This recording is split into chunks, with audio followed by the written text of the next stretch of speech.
नाच देखे रही गइल ओही में एगो पसंद बाटे भइल। अरे बाबा हो पोखरा पराते नाच देखे रही गइल ओही में एगो पसंद बाटे भइल।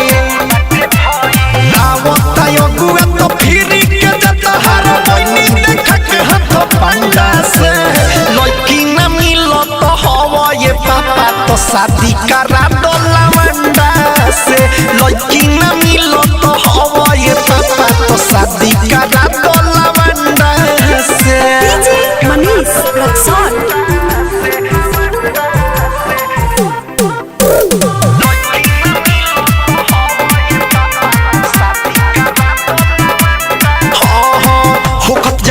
अब हमारो बेकार बा उमरो हमर 30 से पार बा।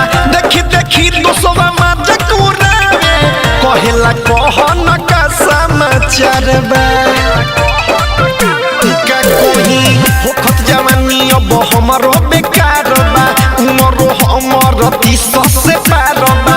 देखी देखी दोस्तवा मजा कुरावे कहेला कहन का समाचार बा। देहिया में गरमी भइल बा हमारा बहुत खइला अंडा से। लड़की न मिलो तो हवा ये पापा तो शादी करा दो लवंडा से। लड़की न मिलो तो हवा ये पापा तो शादी करा दो लवंडा से। डीजे मनीष रक्सौल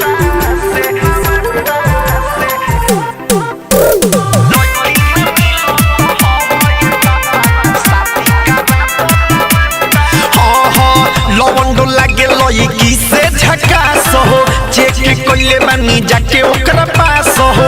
एक नीति रतन रतनेश से कहनी अब ना होई मारा 10 हो।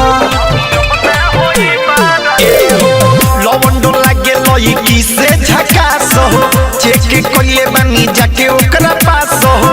एक नीति रतन रतनेश से कहनी अब ना होई मारा 10 हो। दिलवा के बात तो हंसे को हतनी खिसिया के मरन हमें डंडा से। लड़की न मिलो तो हवा ये पापा तो शादी करा दो लवंडा से। लड़की न मिलो तो हवा ये पापा तो शादी करा दो लवंडा से। Saurabh digital recording studio Motihari.